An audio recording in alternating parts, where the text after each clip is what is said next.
반갑습니다. 이보다 조금 더 알 뿐입니다. 2차원 운동 다섯 번째, 상대 속도에 대해 알아보도록 하겠습니다. 그림과 같이 움직이고 있는 기차 안에 승객이 기차의 움직이는 방향의 직각인 방향으로 1.0ms의 속도로 이쪽 방향으로 이동을 하고 있는 상황에 있어서, 먼저 그 기차에서 이 승객의 그 속도는 다음에 값으로 관측이 되었고, 또한 우리가 이 자전거를 탄 사람이 움직이고 있는 기차 안에 승객이 이쪽으로 움직일 때 관측한 속도가 있을 것인데, 그러한 속도는 우리가 상대 속도를 통해서 계산을 한다라고 보시면 되겠습니다. 다음과 같은 그림을 우리가 해석을 더 용이하게 하기 위해서 다음에 벡터로 표현을 하면, 먼저 우리가 좌표계를 설정을 해야 되는데, 먼저 이 자전거를 탄 사이클리스트의 좌표계를 우리가 OA라고 하고, 원점을 OA로 하는 다음에 좌표계로 설정을 하고, 또한 기차는 OB를 원점으로 하는 다음에 좌표계로 설정을 한다라고 했을 때, 이때 우리가 상대 속도라고 하는 것은 결국 서로 움직이고 있는 두 물체 간의 그 속도일 수도 있고, 또한 다음에 보시는 것처럼 그 또 다른 이러한 승객과 같은 움직임을 각각의 그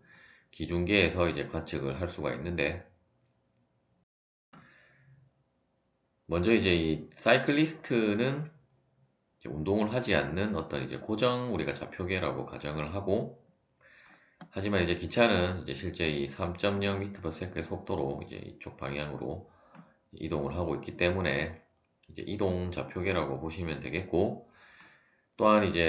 그 승객의 위치를 우리가 이동 좌표계 OB와 그리고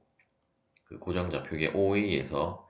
각각의 P점에 대한 거리 벡터를 한번 생각을 해보면, 먼저 OA점에 대한 위치 벡터는 결국 P점에 대한 위치 벡터는 RP per A가 되게 될 것이고, 또한 이 움직이고 있는 그 기차에 대한 그 좌표도 우리가 5점에서 바라본 그 위치 벡터는 RP per A로 표현을 할 수가 있을 것입니다. 또한 움직이고 있는 그 이 좌표계 그 기차의 프레임 속에서의 그 위치도 있을 수 있기 때문에, 따라서 그 기차의 프레임에 있어서의 그 위치 벡터 RP per B는 다음과 같이 표현을 할 수 있고, 따라서 우리가 벡터의 관계식에 의해서 결국 RP per A라고 하는 것은 RB per A 플러스 RP per B가 되게 되고, 만일에 이 사이클리스트가 운동을 하지 않는 고정 좌표계라고 하면, 결국 RP per A와 RP per A는 우리가 절대 그 좌표에 의한 위치 벡터로 볼 수 있고, 하지만 기차가 계속 움직임에 의해서 RP per B는 계속 변할 수가 있겠습니다. 다시 이 그 RP per A는 우리가 절대 좌표로 표현한 거라고 하면, 결국 RP per A와 RP per B는 계속 움직이기 때문에 값이 계속 변하는 그 위치 벡터라고 할 수가 있겠습니다. 따라서 이러한 관계식을 우리가 다시 수식으로 표현을 하면, 다음에 RP per A는 RP per B 플러스 RP per A가 되게 되고, 이 식을 바로 우리가 갈릴리언 그 트랜스포메이션 이퀘이션이라고 하고, 이 식을 우리가 다시 시간에 대해서 미분을 하면 속도에 대한 다음에 식이 되게 될 것이고, 다시 이 식을 우리가 또 시간에 대해서 미분을 하면 가속도에 대한 식으로 표현이 되게 될 것입니다. 일반 물리에서는 일단 가속도에 대한 것은 다루지는 않고 속도까지만 다룬다라고 보시면 되겠고, 가속도에 대한 것은 벡터 미분을 함에 의해서 식이 조금 더 복잡하게 되기 때문에 그 기계공학에서는 우리가 이제 동력학에서 다룬다라고 보시면 되고, 뭐 다른 그 학과에서는 뭐 동력학을 안 배우기 때문에 뭐 여기까지만 하셔도 되겠고, 또 뭐 물리학과를 다니시는 분들은 이제 조금 더 심화된 그 물리에서 이제 배운다라고 보시면 되겠습니다. 다시 이제 이 속도에 대한 것을 이제 각각의 항의 의미를 우리가 다시 한번 살펴보면, 결국 V P per A라고 하는 것은 이 자전거를 탄 사람이 이제 바라본, 이제 관측한 이제 승객의 속도는 결국 이제 기차에서 관측한 이 그 승객의 속도에다가 이제 자전거에서 바라본 기차의 속도를 더해준 것과 이제 같다라고 보시면 되고, 이제 각각의 속도에 대한 것을 우리가 벡터로 표현을 하면 이제 다음에 보시는 것처럼 v b per a는 이제 기차의 속도가 되게 될 것이고, 이제 승객은 또한 이 기차의 방향의 직각인 방향으로 이제 다음에 속력으로 이동을 하기 때문에, 따라서 우리가 자전거에서 바라본 이 승객의 속력은 결국 이제 이 두 개의 벡터를 통해서 이제 계산을 한다라고 보시면 되고, 따라서 이제 결국 v b per a의 제곱 플러스 이제 v p per b의 제곱을 해서 이제 루트를 취하면 이제 이 값으로 계산이 되게 되겠습니다. 각도도 우리가 이제 삼각비의 정의에 의해서, 이제 삼각비의 그 탄젠트의 정의에 의해서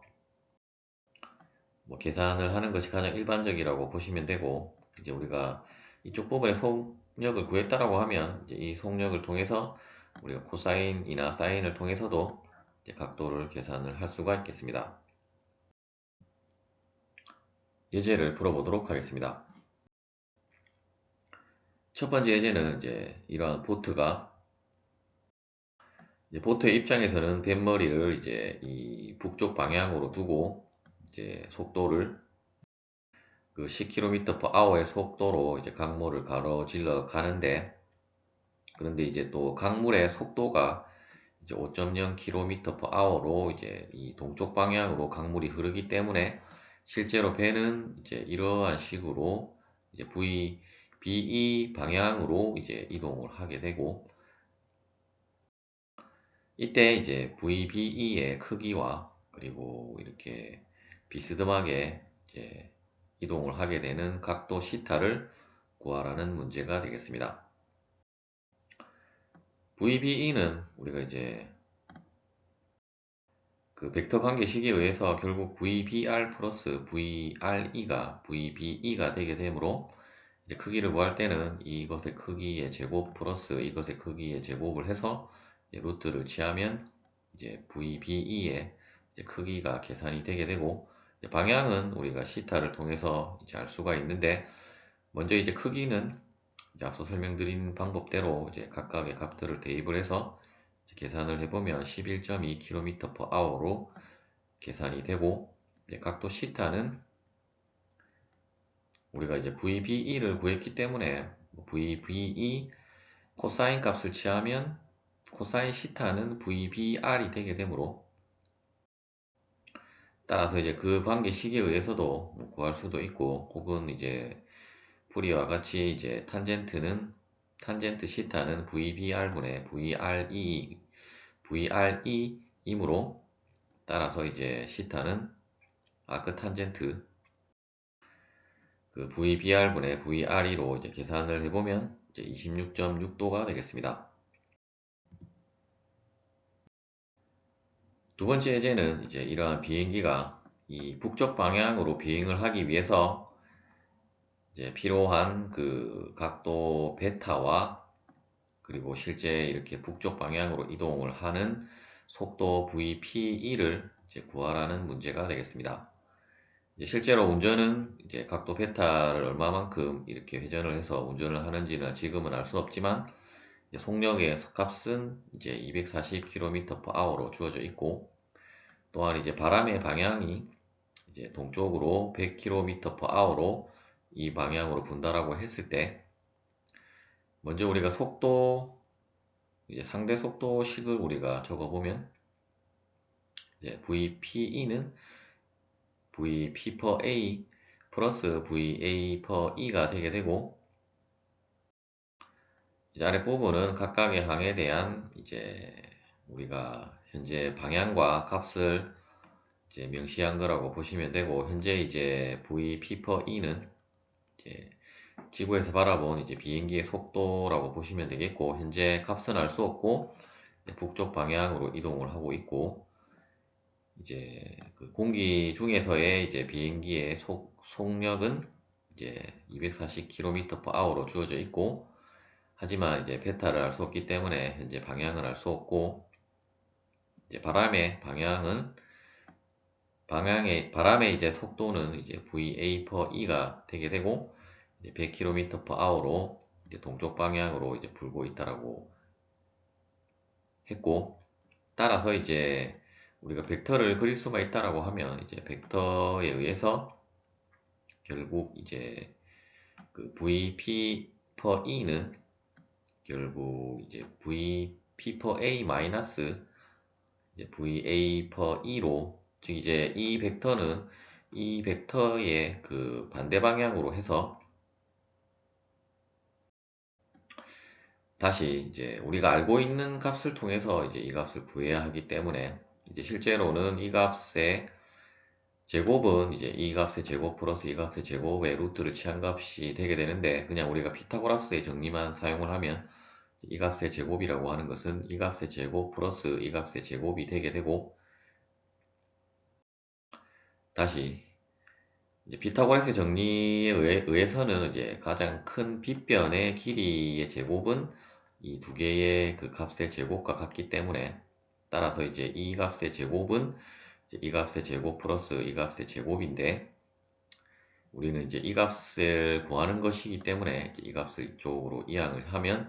결국 이제 이 값의 제곱에다가 이 값의 제곱을 뺀 것이 이 값의 제곱이기 때문에, 따라서 다음과 같은 수식으로 여러분들이 이제 값을 계산을 했다라고 보시면 되고, 이제 착각을 했는데 저도 이제 피타고라스의 정리에 의해서 이 길이의 크기만 구한다라고 하면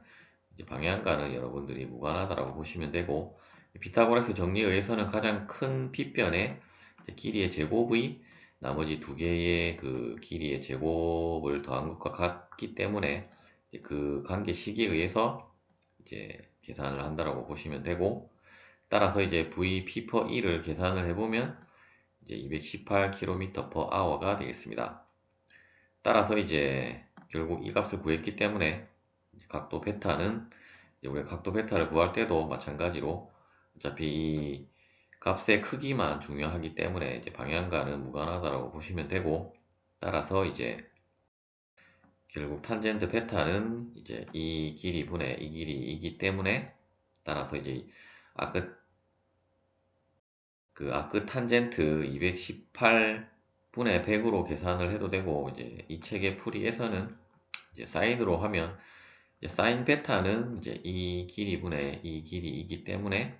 이제 그러한 식으로 해서도, 만일에 뭐 이 값을 안 구했다라고 하면 우리가 알고 있는 값을 통해서도 이제 베타를 여러분들이 계산을 할 수 있고,